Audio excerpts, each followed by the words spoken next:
7, 6, 5, 4, 3, 2, 1.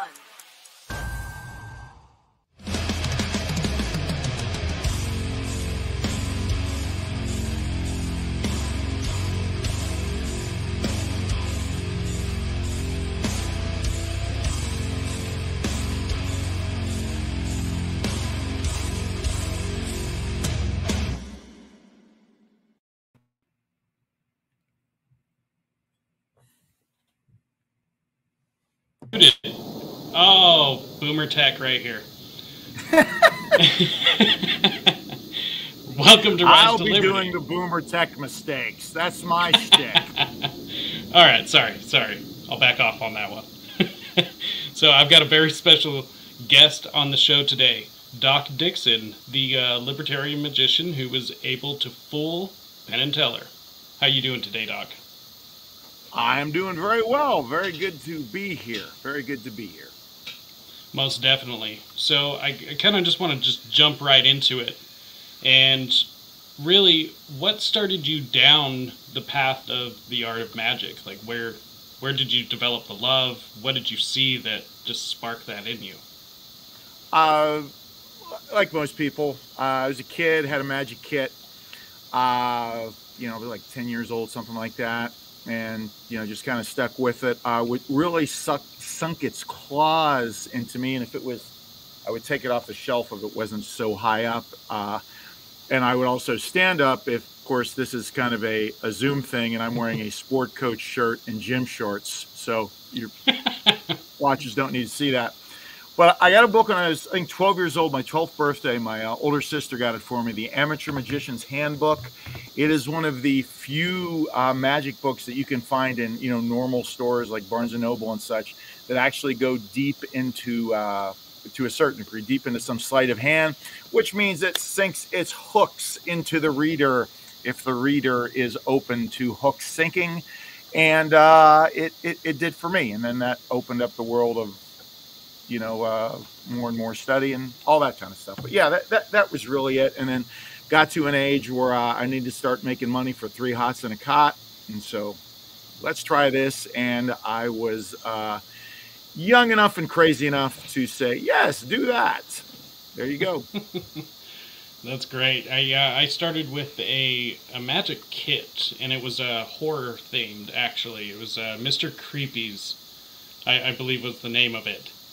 And Mr. Creepy's? Yep. It had a skeleton. That sounds like a subplot from a pedophile axe killer movie. I mean, hey, I was able to chop my finger off. Creepy's magic set. I wouldn't go sharing that publicly, Jacob. I'm not really sure. A little too late. Go ahead. A little too late, and also there was no white van with no windows, so just get that out in the open. But yeah, right.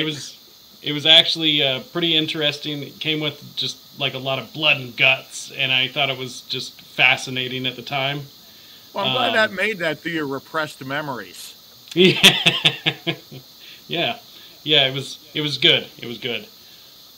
But so. Wait, did you continue with it, or what did you do? I did, actually. Okay. Of course, I grew up, I got interested in other things, and then I actually fell back into magic. Started with card magic, and picked up the Expert at the Card Table. And I've worked my way through the book several times. Yes. Amazing. Love it. Actually, that's a prop I use in one of my trick shows. But yeah, go ahead. A routine I'm working on, I should say. So that's what got me back in. And then, of course, I came across some of the newer brands, Theory 11 playing cards, and then, of course, Illusionist, which is a good company, in my opinion. They definitely have people that promote the love of the art. Well, considering Expert at the Card Table was written in 1902, anything you're going to come up with is going to be newer. Yeah. I think what Rodeberg's New Era card tricks may have preceded that, but Yeah. yeah. I'm really going to get in the weeds here. Google Steve Forte, his thoughts on Erdnase. Steve Forte is the goat of card magic sleight of hand, and because the authorship of that's always been debated, and his thoughts are particularly telling. But I don't want to go too far into the weeds on that. Yeah. One then question, it just becomes though, the podcast for you and me, and like what? Yeah, true. But I do have one question. Do you believe some of the theories of Andrews? I can't remember his first name or his the whole name. E.S. Andrews thing, because that's Erdnase spelled backwards. Yeah. It's really not in my bailiwick. It's not something I've studied. I mean, I just give it cursory reading. So, short answer is I really don't have an opinion. All right, I like that opinion. No opinion. So, I believe you call yourself a classicist? For the purposes of the joke you were referring to, at the Tom Woods 2000, but even though that was the joke, that's pretty much what I am. This enormous library. Which, by the way, I was thinking as I was setting this up, back when I was neck deep in Zoom shows during the lockdown, this wasn't the background of my video. But I noticed in virtually everything, not everyone, but very frequently, people have their libraries behind them for their, and even and there's one former magic company, unfortunately no longer in business, produced a lot of DVDs, and when they would have the discussion section of a video, they would have a backdrop that was a backdrop of a bookshelf, not actual books. So apparently that's the thing to do. And frankly, Jacob, I think that's what's wrong. I think people need to having pegboards with tools behind them. Yeah. Shows they're doing stuff. This just shows I got books.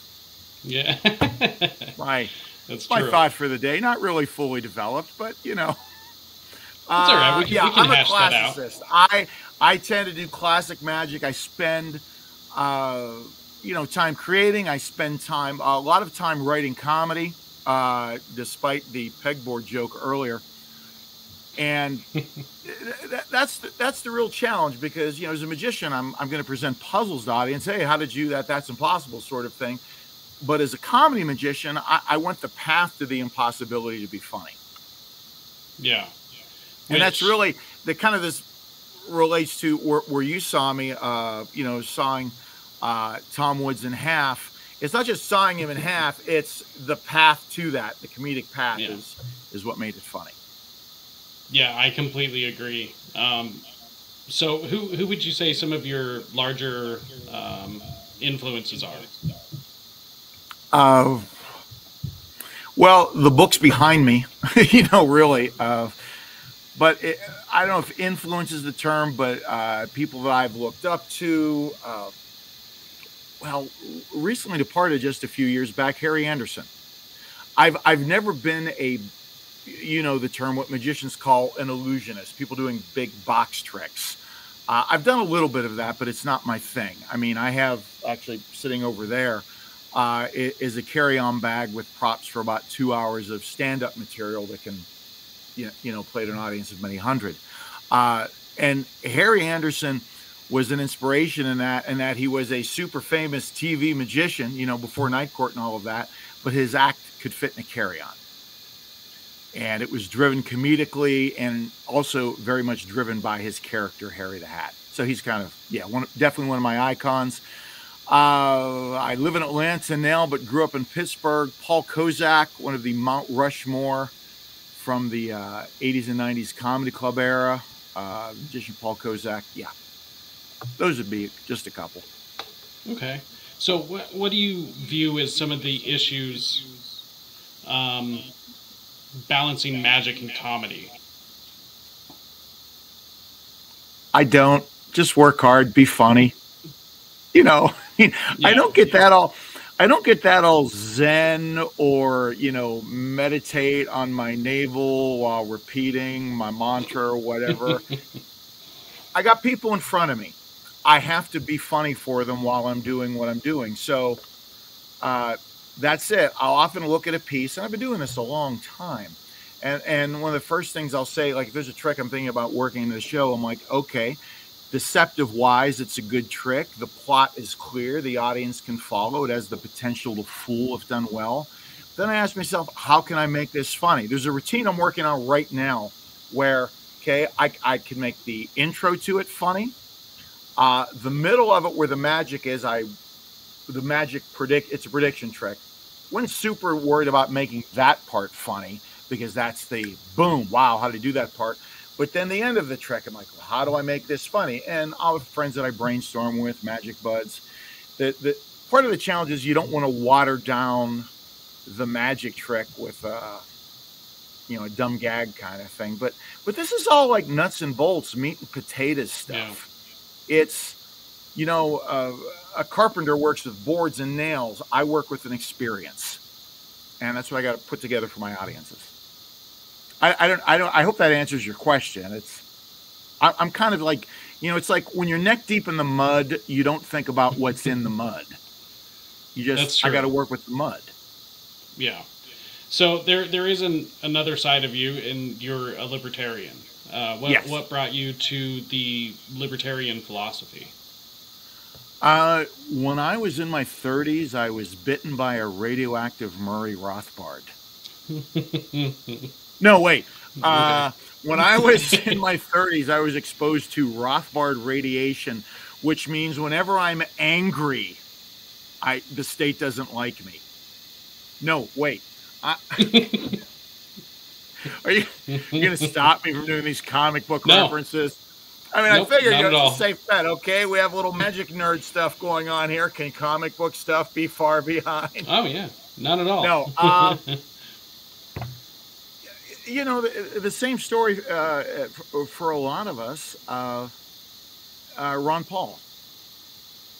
And a little tweak on that for me, about 15 years ago, started reading about investing in gold, of all things, buying gold, and, discovered concepts like fiat money and good and bad and all that. And that took me to Libertarian. And then, once you go through that wormhole, you start reading Rothbard and Spooner, and that's pretty much it. For a long time, for me, being a libertarian was just, between the ears and conversationally.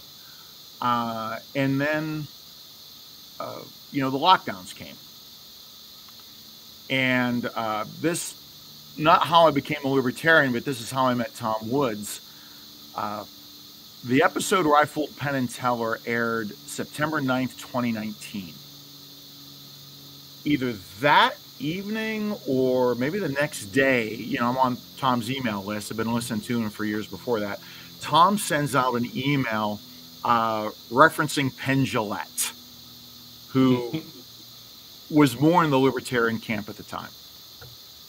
And I emailed Tom back expecting nothing from it. In fact, I assumed, well, he doesn't read these emails. It's on his emails for his list. They go, hey, I can't help you with that, but I was just on the show last night and I fooled Penn and Teller. Fan of the show, thanks, kindest regards. And then Tom emails me back, do you want to be a guest on my show? So I'm like, yeah, sure. So I was a guest on my show. We stayed in touch. And then how I got to saw him in half at the 2000.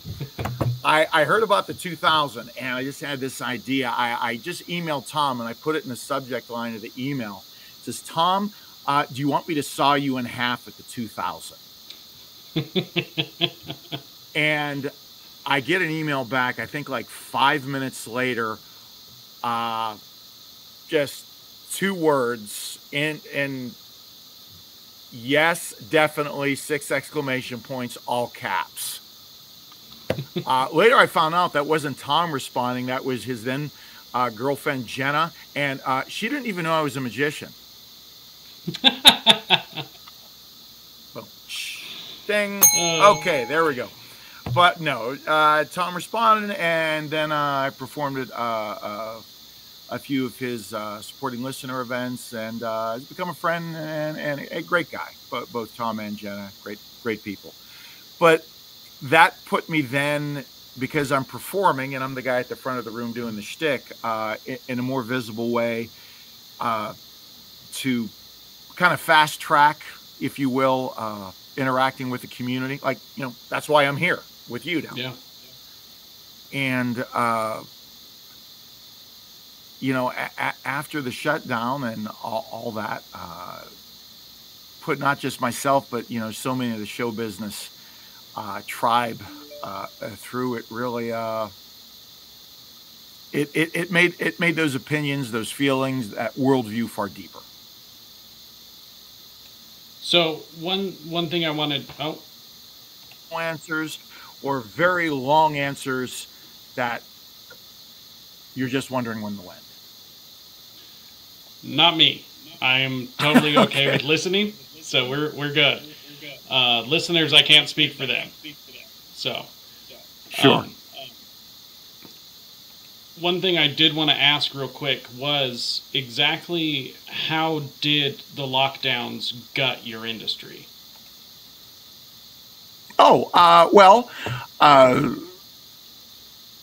It became illegal. Just to be blunt, I mean, an audience is a group of people seated close together. Done. Yeah. It's some things shifted to Zoom, but that varied with performer and venue and style and all that. Many friends of mine are, 95% of their business is the cruise ship industry. Done. I know of a person that started a venue exclusively for magic just a few months before the shutdown began. Ooh. And, as rough as I had it, I don't have a mortgage on a deck of cards. He has a bahunkin mortgage, or had a bahunkin mortgage on the venue, or a long-term lease, whatever it would be, and done. Now, at the beginning, I think many of us were, this is what, Friday the 13th, 2020, how fitting. And said several conversations, okay, this is going to end by the summer. And it didn't. And I remember having conversations with clients. I live in Georgia, but for many years lived just outside of Pittsburgh. In fact, we moved to Georgia 4 years ago, and before that we were in the Pittsburgh area. And talking with a client in Pennsylvania who the shutdown restrictions were much tougher, and she told me this story. She's in a bar, tavern, restaurant/bar with some of her friends, and she's having a beer. And this would be in I think summer of 2020, if I remember right. And the waitress comes up, "Are you ordering food?" And they say no. And then the waitress says, "Well, if I come back again, if you're ordering food, please say yes, because that means there's a COVID compliance officer in the bar." And my reply was yes, because everyone knows sandwiches stop COVID. You hold up a sandwich, and dealing with that, it increasingly, at first it went from, oh no, what's going on here, to, oh, I kind of see what's going on here, and this is way, way, way, way overreach.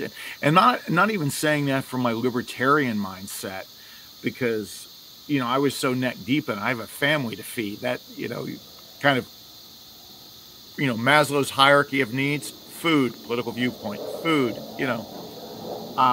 so make it then, again, beyond the question, or getting back to the question, many of us, myself included, shifted to online Zoom performances, which whole dynamic of that is it's workable.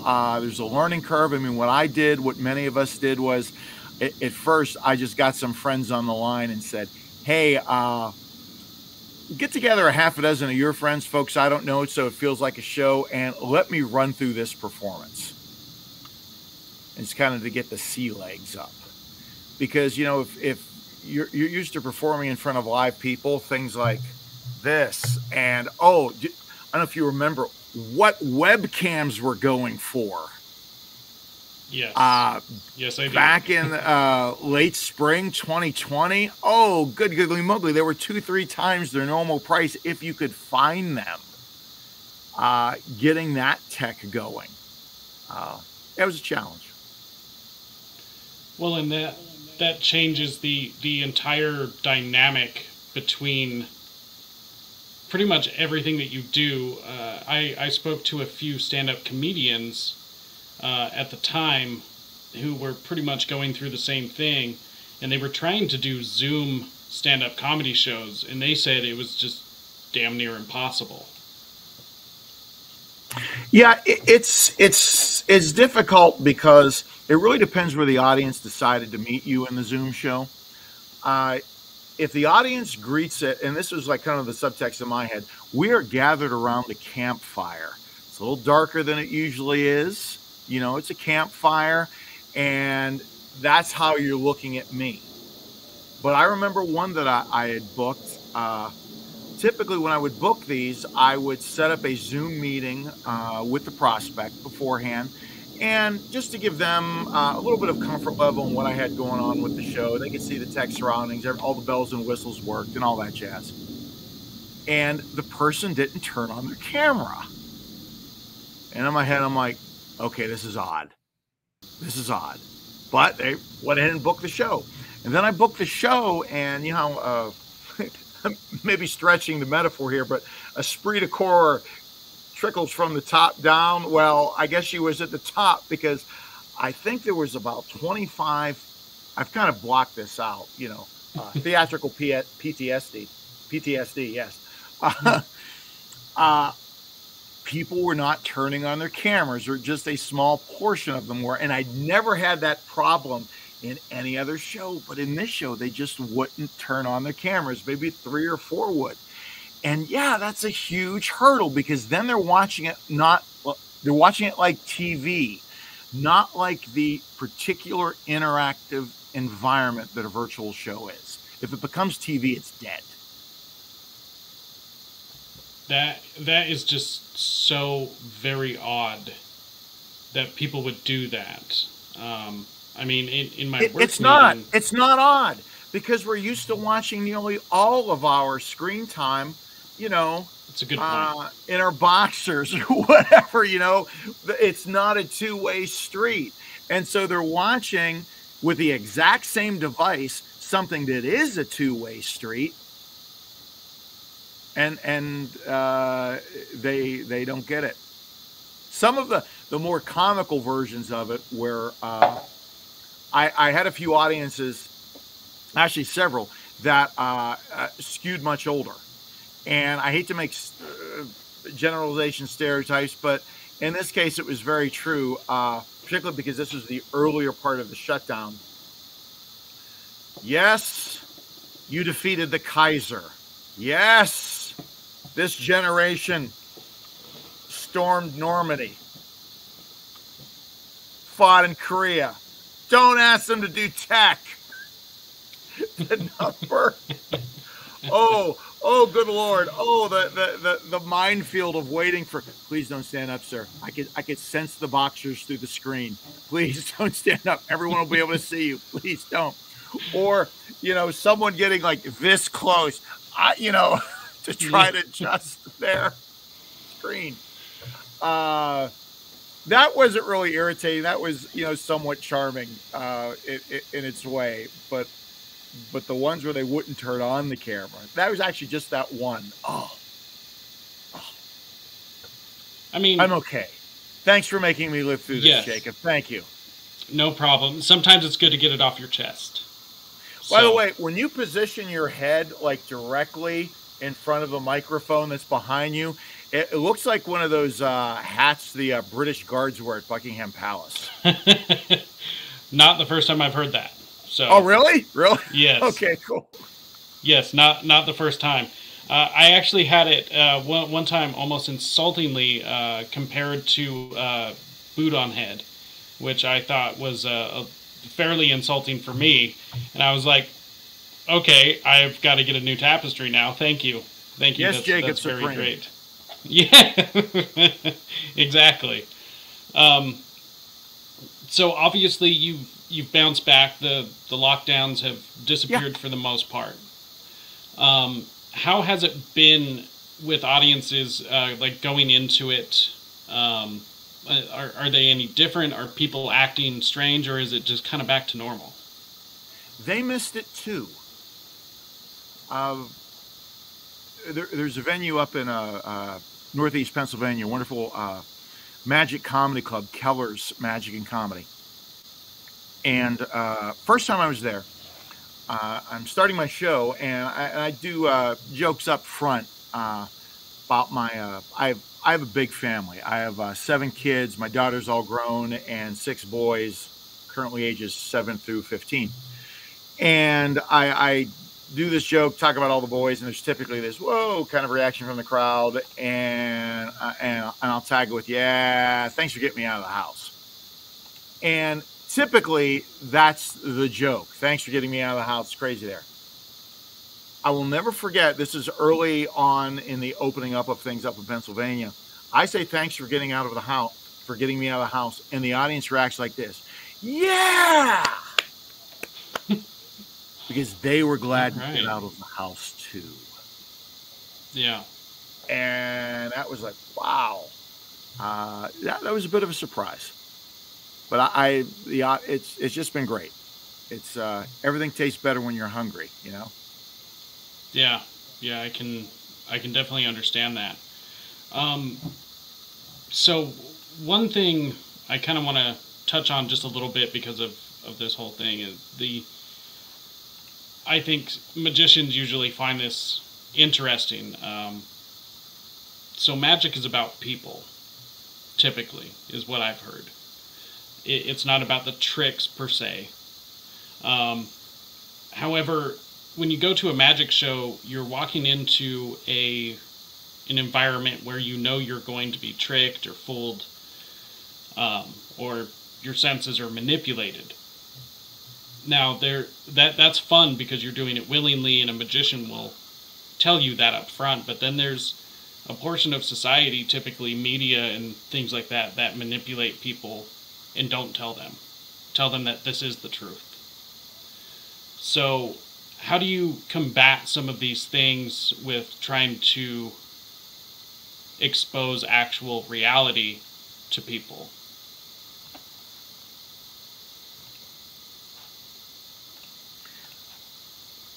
I think that we're magicians can be of a service in that. Is that I'm for years, going back 100+ years, you know, when Houdini was exposing fraudulent mediums, you know, and I believe it was before the show we were chatting. You mentioned James Randi, you know, James Randi exposing folks a bit more current back in the day. I would like to see more of that in regards to things that matter a lot more. I mean, okay, that guy's not really bending those spoons with his mind. You know, at the end of the day, okay, he's a spoon bender. You know, and I'm not saying that wasn't a valid thing to expose. I'm just comparing its importance. Or even, you know, on the old Penn and Teller Showtime show, I'll call it BS. I'm not sure the rating of your podcast. I'll call it BS. But, you know, I think in one of the episodes they exposed Bigfoot. I'm like, Bigfoot! I love the Bigfoot! Yeah. I don't believe the Bigfoot's real, but don't buzzkill the Bigfoot. Yeah. You know, or the Loch Ness Monster or whatever. I love that stuff. That's Americana. I know Loch Ness is in Scotland, but whatever. You know, the vibe of it is very like carny stuff. I love that. I'd rather, we spend our time reaching to people. Okay, why is inflation happening? I mean, good Lord, it's such a simple concept. I mean, you inflate the money supply. Look, that word is in the first thing I just said, inflate. Just add a suffix, shun. That's inflation. Mm-hmm. I mean, and yet, no, it's because of this, that, and, and Putin and that guy over there. And stop. I mean, it's not even economics 101. It's economics 1. Yeah. I wish we could do that sometimes. And as there's far more notable members of our tribe to say this, so I don't mean to speak out of turn here, but I sometimes think of libertarian messaging in these terms. If a guy is on a first date and he thinks to himself, man, this is it, I want to marry this girl, whatever, it just clicks for him. He's thinking, this is the one. He is far better served if he waits after a few dates before he broaches that topic, because if he deep dives into that, date one, danger. There's I think the music term, a pedagogy, a order of learning. Yeah. Well, I think because in the liberty movement because we're such a small group in American culture, we, out of comfort and out of camaraderie, and there's nothing wrong with either of those, spend so much time speaking to each other that Joe Blow walking along and he sees taxation is theft. What? I mean, we all have the joke about Mo Rhodes. If there's a libertarian word, it's M-U-H, muh. Yeah. Yeah. But I've begun to think maybe that reveals a problem not in the listener, but also in our expression of the message. If we're not jumping on that, or getting into the topic in a way that they don't immediately jump to Mo Rhodes, then maybe there's a little bit of the guy saying, hey, let's get married on the first date there. Yeah. I say that as a guy who started dating his wife in October, and started dating in September. We were engaged in October and married in November. So I'm 99. So, physician, heal thyself here. But it wasn't the first date. That's my point. It wasn't the first date. Yeah. No, I think that's a really important point. There's a lot of issues internally within the party. Pick whatever state you want, the national party and everything, just the culture, like you were saying. There's an issue with a lot of libertarians not being able to speak to non-libertarians, or libertarians always thinking that they are the smartest people in the room at all times, which I know a lot of smart libertarians, and they probably are. However, just to assume that you are, well, you know what they say about assuming. So I think that is a major issue within the liberty movement in general, not even just the Libertarian Party. I don't think it's a matter. I would put that in slightly different words. The libertarians I know don't think they're most of them, don't think they're the smartest people in the room, but they're very convicted on what they think. And because, I mean, what, you're going to tell me there are leftists and conservatives that don't think they're the smartest folks in the room? Touché. Please. But it's the willingness to meet people. I mean, this isn't an exact parallel, but when I begin my stage show, in magic, there's an old flashing term, the flashy opening, where boom, look, there's a pigeon or whatever, all that. Yeah. I've never done that. Never. Yeah. It's just not me. I've always tried to, I go up there and within a few effective broad brushstrokes, bring them into the character I want to portray on stage. So they're identify with me, because the show is not about my magic. It's about me doing that magic. Yeah. And I think and again, I don't want to sound presumptuous, because there are people who are doing tons and tons and tons to get this out.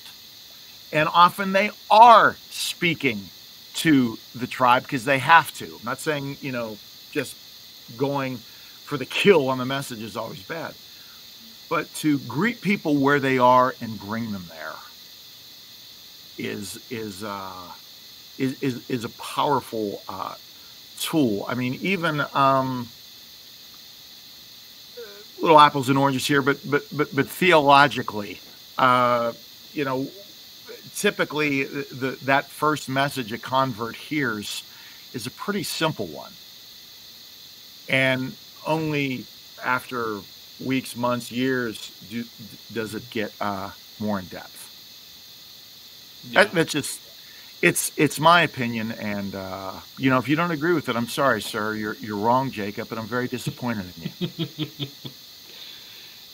I don't not disagree, is what I'll say.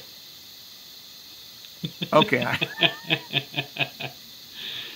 Can No. we bring on the royal sentence diagrammer for that, please? No, I think that is a fair statement. I don't know. We are in a weird place as a party, as a philosophy. Do you believe that, like, we now have a better time than we pretty much ever have? Do you believe that to be a fair statement? I was reading a post from Jeff Deist at Mises.org, and it was one of these fairly long essays, but there was just this one sentence in it. It was like, bam, you just could have had that, and that was just so powerful to me.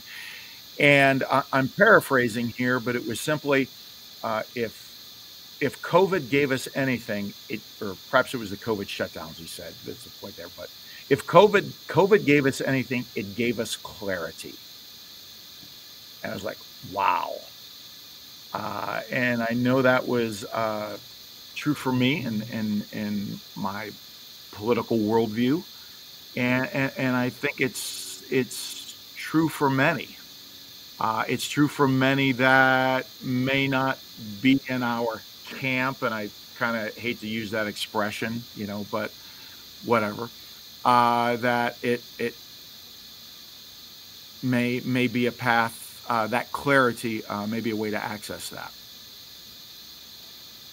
That's a fair statement. I'm What? not sure. Were my other statements unfair, Jacob? Yes, directly. Sorry. No. So, for the longest time, the party's just celebrated its 50th. What do we really have to show for 50 years? But at this moment, I'm not sure what side of the aisle you fall on. However, after the Reno National Convention, it seems like there's a lot more people who are on the same track and a lot more organized to be able to actually start making a change. And this is something I'm very proud of. I welcome what happened in Reno, just to cut to that chase. Yeah. Well, I'm Mises, so Okay. I'm actually a Mises state organizer. So Slancha. There you go. So, not to say that anyone outside of Mises is unwelcome, because of course they are. We've got to be working for the same thing, though. However, you call me a Nazi and we're going to have an issue. I have a major issue with that, and I kind of don't want to work with those people who have called me a Nazi at this point. But you can go work with somebody else. It is a bit awkward. Mm-hmm. It's a bit... Gets a little Just a little testy. bit. Yeah. Kind of redefining. The definition used to be all Hitlery. Now it's, you disagree with me. Actually, it's kind of two sides to it. You disagree with me, and I'm lazy. I can't think of any better word. Yeah, it's come up with a better argument, really. By the way, did you see? I don't want to dive into this because I really didn't look into it, so to speak to it with any content. But it was last night or 2 nights ago. Trending on Twitter was did Anne Frank have white privilege? Wow. I just want to leave it there because wow. Yeah, that, I mean, I'm a free speech absolutist, so I guess, I support the question in that basis, but man, that is a spicy question. Well, the question implies, again, not getting into, I couldn't bear to read it. The question implies at least one person or more thought it was yes. Yeah. Because we don't tend to ask no or no questions. We ask what we think are yes or no questions. So, I guess I got nothing.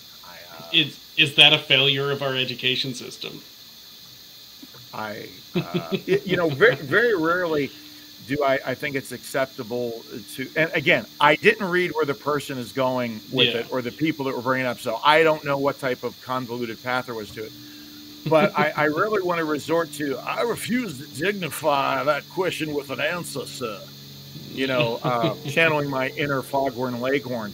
But, wow. Yeah, that's out there. I'll probably look at it just to see, what. But, okay. Anyway. Yeah, that's one of those things I'm not touching. I'm not touching that one. I know! It's like, what do you... Yeah, that's interesting. So I actually found something. I believe this was late last night while I was touching up on some magic stuff and everything, just getting excited for the interview. And I came across this thing that I thought you might find interesting.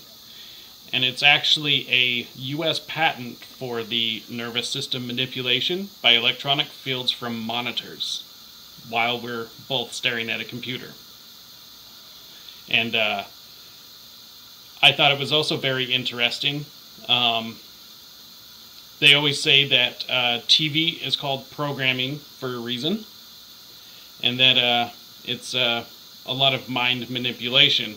And then I found this, which correlation does not equal causation. However, this is pretty interesting. What are your first thoughts about this? I'm trying to. I'm reading it. Physiologically, I have been observed in response to stimulation of the skin with weak electromagnetic. Okay, the first thing that this reminds me of, you're bringing up a lot of PTSD. Many years ago, I went to a haunted attraction, and there was a maze. All right? Now, I'm not really a big haunted attractions kind of guy. I mean, I performed at them and all that on a stage, but it's not my Halloween thing. But anyway, there was a maze, and at this attraction, some genius said, let's put a strobe light in the maze. So it was something that you were trapped in, or you had to spend much time in, that being the definition of said maze. And I just had the worst headache, and just a quick scan of that, it read something like that, but at a more tech level. Is that accurate? I mean, you've had time to read it beforehand. Yeah. So there is some interesting pictures that actually go along with this. Let's see here if I can. So, ooh. Come on. So, let's see here. Not sure how well this is coming up on, there we go. By the way, the more I look at this, the more I'm like 2 beats from doing my Alex Jones impression. Hey, Brother, I've do heard Alex it. Jones. I think it's It's pretty real good. easy. All you do is do a Hulk Hogan impression and drink 2 Red Bulls. Infowars.com. Okay, I see there's a VCR in this diagram, so I'm thinking Yeah. this research was from the 80s. Probably this patent comes from the guy at Blockbuster. Yeah. Let's see here. So, come on. Looks like it doesn't want me to do anything. Brother, I can with see it the right page. now. This is the frogs controlling our minds. So there were some other interesting ones on here. Some more. I mean, look at the TV, if we can get that up here. Oh. Just look at that TV. Yeah, that TV has a badonkadonk. Not very flat screen. Let's see, there were some other... So, now, I want to know, what were you searching for that you came upon this? Mind manipulation. Mind is manipulation. All right. This is, okay, Yeah. now, the more I look at this, I see this is like 2 notches from the Johnson Smith ads on the inside of comic books. Is Yeah. there a 6-foot submarine I could buy for $4 in 1972? Because I'm telling you, man. brother, this isn't the GOP, this is the Democrats, this is the Manchurian Party. That's how they're getting their candidate in there. So there is How this he does one, that. which I thought was very interesting. Ooh, a little too big. A lot of people that don't know it, the internet is a round pizzelle. It's like a pizzelle. Yeah. And by the way, if anyone watching, listening doesn't know what a pizzelle is, you need to expand your culinary horizons there. The internet is a pizzelle. Well, I've been saying that for years. Dang pizzelle internet. I like this That's a remote remote computer. That And looks it's like just- one of those old. Remember the flip cameras? Yes. They Yes, were I do. basically phased out because phones had great cameras, but they were like a deal for like 2 years. Yeah.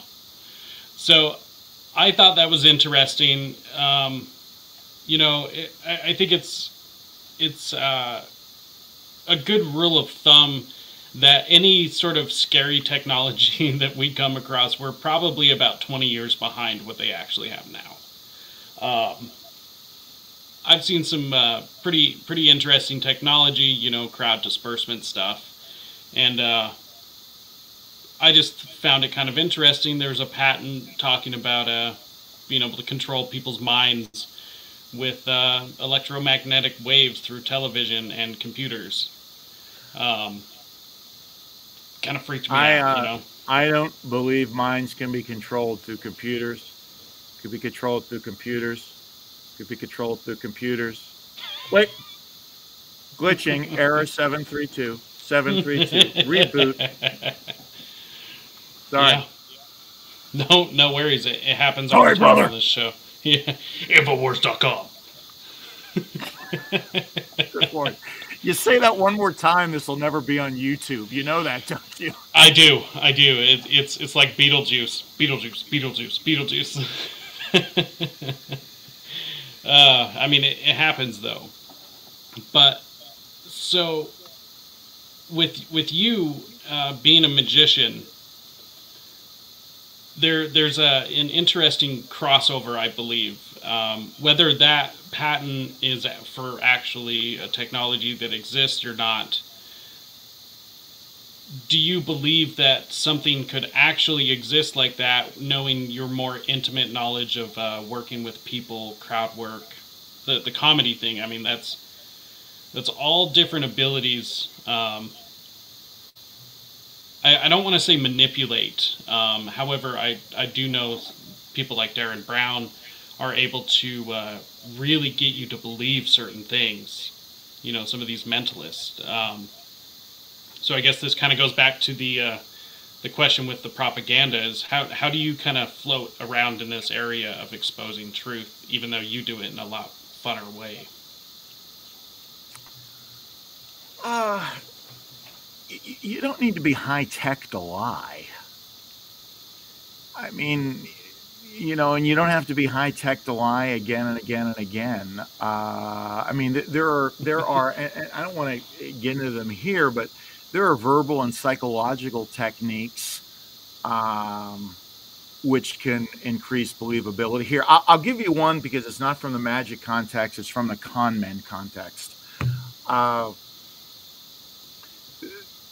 Probably the golden age of the when you think of the movie The Sting, and the con men in that movie, the movie from 1973, which is why a lot of guys in my age got into magic and close-up sleight of hand. That golden age of con men, the early part of the 20th century and late 19th century. Con man was hustling somebody at a racetrack, and he had to leave with the money. Now, he had the Mark's money, and I'm trying to recall this story as best as I can, but what he did was this. He happened to be wearing a rather nice top coat. Now, he did not say to the Mark, "Here, hold my top coat. That tells you I'll be back with your money," because the top coat was worth one fraction, despite being a nice top coat, was worth one fraction of the, say in today's dollars, the 20 grand or 30 grand he had in the satchel. But here's what he said. He said, "Okay, here, I have to go take this over to the betting cage. Here, would you hold my coat, please?" And the way it's written up in people who are historians of this sort of thing was the beautiful subtlety of that was because it was unspoken, it made it that much more convicting. Because the Mark came to this conclusion, oh, he's not going to rip me off. I have his coat. And I'm somewhat oversimplifying because by the Mark coming to the conclusion, the Mark never came, or victim, never made it transactional because it was so subtle. So I think there's definitely that kind of stuff. It has its application in magic, and particularly in close-up performance. But it doesn't take high tech to do it.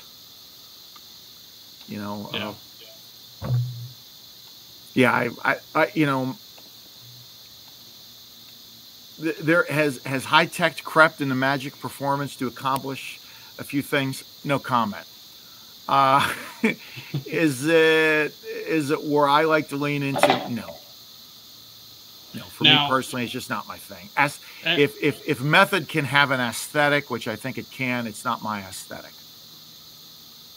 I appreciate that, honestly. I think it can get pretty tacky pretty quick. Of course, I could be lying. And isn't that the beauty of it all? That's true. That's true. That's a good point. I like that. Talking about show business. It's so easy to get caught in the weeds of, ooh, what's that do? And, 2 plus 2 isn't 7. Yeah. But it keeps saying it. A comparison to the lie we just talked about, giving the guy his coat. If you do it, it's wrong. If the government does it, it's okay. If you forge money, it's wrong. If the government does it by printing and printing and printing, it's okay. Yeah, we just got to do it to help Ukraine. Yeah. Which I'll keep my opinions about off this stream, but because I would like this to stay on YouTube for a little bit. Sure. But so as a magician, do you ever watch the news and just pick up on some things that you're just like, no, that's bullshit. I see right through that one. Yeah. Oh shoot! I don't watch a ton of news, but just yes, repeatedly. It's like, I mean, what's the old line? Who are you going to believe, me or your lying eyes? Yeah, really. Please. I mean, what is the answer for? I want to mess up the pronunciation of her first name, Ghislaine Maxwell. Ghislaine, Ghislaine, yeah, something. She's in the Who Scout for 20 years. Where are the Johns? Where's that list? Mm-hmm. Where? I mean, sheesh. And it's not known. Please. Yeah. No, it's known. The information is out there. I would start asking the FBI. I mean, they've had information about Hunter's laptop for almost 2 years. or a less tawdry example. Back in 2020, post-election, chatting with a friend of mine, and the subject came up of, do I think there's fraud in the election? Of course. Now, am I saying that that's why Trump lost? No, I'm not saying that at all. I'm saying in any election of any consequence, there's people cheating. I mean, we know, you've heard in the NFL, if the officials were one or two, they could throw a flag on every play. But they don't. You just got to keep the game moving. Well, yeah. I know. I mean, of course. I mean, I think I don't think I'm overstating it. I believe it's a generally accepted fact that there was fraud in Chicago in the Nixon-Kennedy race in 1960. Do we somehow think that ended then? The second most secure election of all time. Yeah. No, personally, do I think Trump lost because of fraud? No, I think there was a number of reasons he lost, and many of them were just in his lack of campaign skills and just the circumstances. I don't believe the mayor of London got reelected during the Black Plague. Very, very tough. Fair. But whatever. Same boss, same as the old boss. Yeah. Every election, by the way, that I post that the next day. That's great. Thank you. Play that song, Mr. Townsend. Yeah. That's great. So one thing I want to hear about, and we'll kind of start wrapping up here, is sure. How was it to fool Penn and Teller? That was great. Yeah, that was great. It happened, I believe, March 5th, 2019. That's when they shoot that around that time, and then for like about a 2-3 week block. And I went into it really not expecting to fool them. I just thought I had a good routine, solid piece of magic. And from the Magic Geek side of it, I was particularly pleased with it because that ending for the shell game, and you can, my website's docdixon.com, and the link is there to see it. That ending for the shell game, nothing like that had been done. And typically, most magicians that do the shell game, we all end it in the same way. And so I came up with that ending to deal with that. And it was, hey, there I am. You know this internet stuff, don't you? Somewhat. Bringing that up on the screen. But, and so when he says, you fooled us, that little primal scream I did then was very, very real and heartfelt.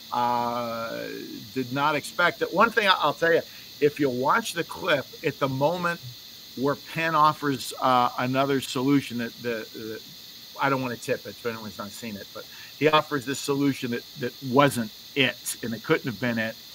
I say, no, sir. And Allison gets this look, Allison Hannigan, the hostess of the show, gets this look like that. And so it was only after watching the episode a few times, it has like 3 million plus views on YouTube, and I'm pretty sure I'm responsible for about half of those. Yeah.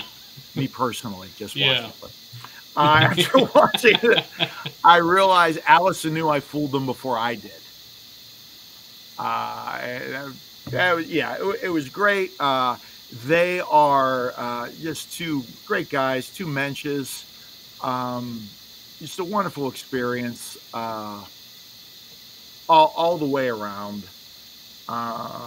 And, it led, indirectly to you and me being here, because Yeah. that's led to me knowing and working, and a friendship I have with Tom Woods, which led to meeting a lot of other folks, and which led to this. So yeah, just it was great. It was really, I'm like running out of adjectives for it, but it was very, also very validating too.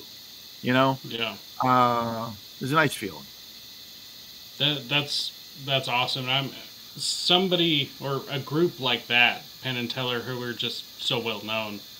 I'm sure that feeling right is probably just right when you drop on a roller coaster. You were just so excited because I could see it in your face. Oh yeah. 'Cause I myself have probably watched it a few times and am responsible for some of those watches. And Thank you. I well, get no ad revenue from that video, so just karmic happiness. yeah, Yeah, it's a wonderful feeling. Since having been on the show, there are many times when, I know ahead of time, hear through the grapevine before I've had a chance to see it, that someone fooled them. I fast forward right to the moment where Penn says, "You fooled us," because I want to see that happiness. And yeah, that's a rush. One of my best friends, magician, he was on the show and he fooled him, and I was at my local cigar shop, and he called me, as is very flattered. He called me after he called his wife and kids and parents to tell him that he fooled them, and I was the first friend that he called, and just screaming my head off in happiness for him. yeah, that's great. It's a wonderful thing. So, one thing, gonna end on kind of a little bit of a spicy note, but All what right. the hell happened to Penn? Why did he just like go off the rails all of a sudden? He was super in the libertarian camp and now not. I'll give you a couple answers for that. One, ask Penn. We've never discussed politics in the time we've interacted, and he and Teller and the entire PNT team have been nothing but gracious. I mean, Yeah. just from every interaction I've had, totally gracious folks. So that's the first answer. My second answer is shortly after the Woods 2000, I actually, while I was at it too in person, I'm like, what the bleep is wrong with Penn? Yada yada yada. And I would give that first answer, and then some folks online kept pressing it, and get to the point where it says, "Listen, your mama might be a Keynesian. You talk to her with that mouth." And that's, in some ways, I think the least libertarian thing to do is only intersecting with people. I'm not talking about politicians, but civilians, only through the libertarian lens. I think it's problematic. So that's my answer. like that answer. Actually, Tom went to see them, Tom and Jenna, a few months back, and he texted me, and I took a pic of me holding up my fullest trophy, and I wrote something on a whiteboard that said, "Hey, Penn and Teller, little joke, Doc Dixon here. Tom and Jenna are great people." His now wife, Jenna. "Tom and Jenna are great people." Well, at least Jenna is. Blah, blah, blah. Joke like that. And they weren't doing a meet and greet after the show at that time. But Tom very kindly tweeted them that pic. And Penn very graciously tweeted back to Tom, had some nice things to say about me. So, what can I tell you? I don't know. Ask Penn. I'd be curious to know myself. I'd love to talk with him about that myself. If I were to hazard a guess, it would be he's still a gracious guy, and the gracious goals that we have, we think are and we know are better achieved through liberty, he might think are better achieved through other ways. And I think that's a good place to start that discussion, by thinking that we both want good things. We just think there's better ways to get them. That's perfect. I gotta say, I think my favorite performance of theirs is when they burn the Constitution, and the conclusion to that. I think both Penn and Teller, I think that is a very big window into their personal beliefs, and that's honestly my favorite bit. The favorite. I'm not even sure. It's not really a trick. I mean, obviously it's flash paper, but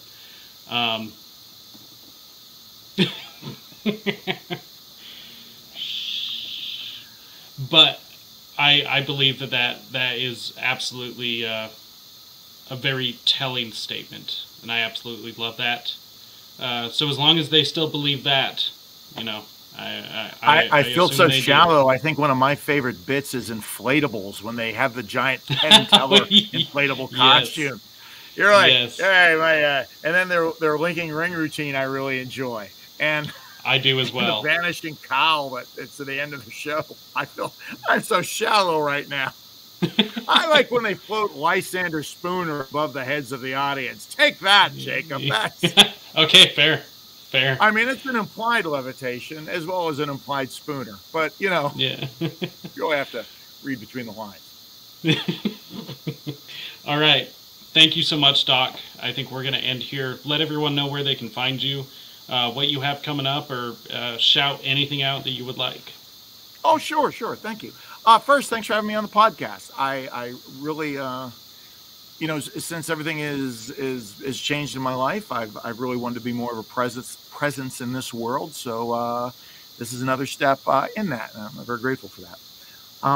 How to keep up with me? You can go to docdixon.com or go to libertarianmagician.com, which also directs you right to docdixon.com. I haven't set up that website yet, but it'll take you to docdixon.com.